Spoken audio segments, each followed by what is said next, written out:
Hi, I'm David Bird and I'm co-fund manager of Octopus Renewables Infrastructure Trust, or ORIT. ORIT 2030 gives us a clear ambition to transition into a truly scaled, diversified renewable investment platform.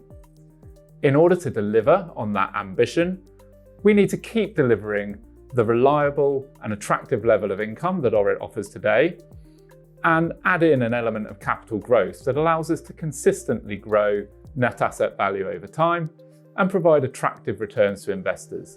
And all of this while maintaining a resilient, diversified portfolio with high levels of fixed revenues.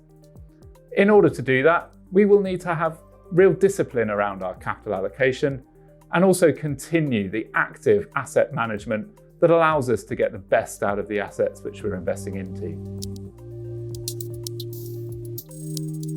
Within ORIT 2030, we've set out the ambition to reach £1 billion in net asset value by the end of the decade. But we're not looking to deliver scale just for scale's sake. What we've heard from investors is that for a number of them, the extra liquidity that comes with being a larger vehicle is important. Also, vehicles with greater scale may offer access to new sources of investment, again, enhancing the liquidity and hopefully improving share price performance. But scale is also relevant at the portfolio level. There are certain fixed costs with running a renewables fund, and those would be spread over a larger asset base.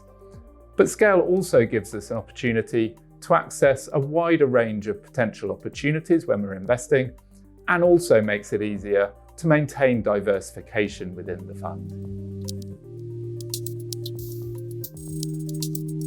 Crucial to delivering ORIT 2030 is an increased focus on construction.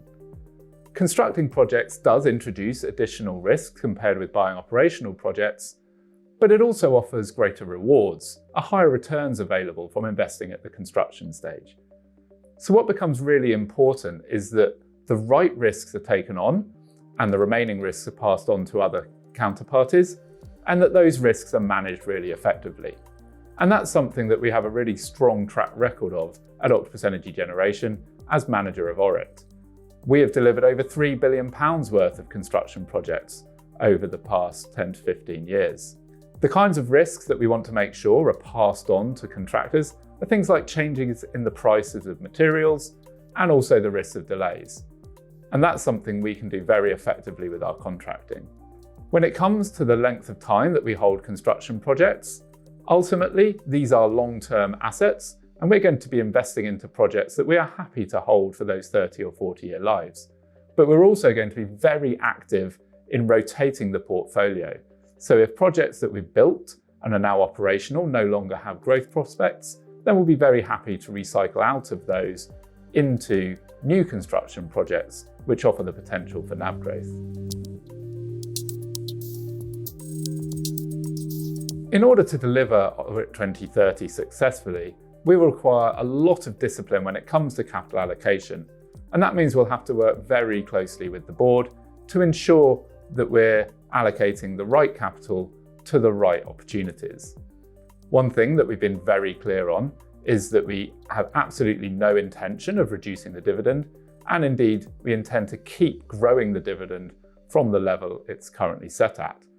However, there will be a renewed focus on growth, which means that the dividend might grow at a slightly lower rate than it has done in the past. When it comes to how to invest the remaining capital, our focus will absolutely be on projects that can offer attractive growth in order to deliver the total return that we're targeting. But we recognise that buybacks and other allocations can also be attractive, so we'll be maintaining a very active dialogue with the board, constantly reviewing the level at which shares are trading in order to ensure that we're allocating capital in the right direction. ORIT 2030 is a 5-year roadmap, but the assets we're investing into have lives far longer than that. And nothing in this strategy changes the fact that we are investing for the medium to long term. However, we recognise that in the current market environment, investors don't want to wait for 5 years to have an opportunity to reflect on whether the strategy is delivering what we've promised. And so as part of the ORIT 2030 announcement, we have introduced a more frequent continuation vote, moving to every 3 years. And we think that's really valuable as it gives shareholders just that additional voice in order to check in on whether or not they like the progress on the strategy. But ultimately, it doesn't change the kind of projects that we're going to be investing into or the length of time over which we're thinking about the strategy. Thank you for watching this video, and if you'd like any more information, please visit our website.